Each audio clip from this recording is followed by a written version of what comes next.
Now that we have a basic hang of the folder structure that we get access to when we try to create Lightning Web Components, what I'll try to do is, let me open this file up, and the code that you'll be seeing in this file will not be similar to any of the code that we have written so far.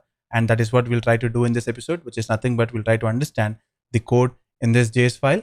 And before that, we need to look at something called modules in JavaScript. In ES6, JavaScript released a concept called modules.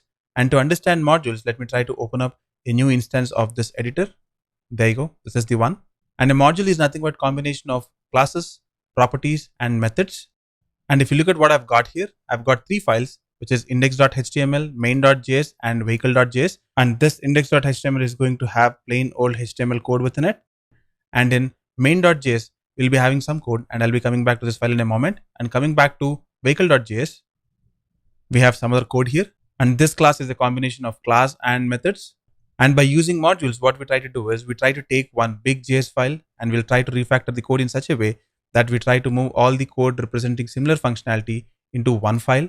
Or to be even more precise, we'll try to move all the utility methods into one JS file. We'll try to move all the helper related code to a different file called helper.js, so on and so forth. So that is what we're trying to do here. We have main.js and we're trying to refactor this file. So we have moved part of the JS code to another JS file called vehicle.js.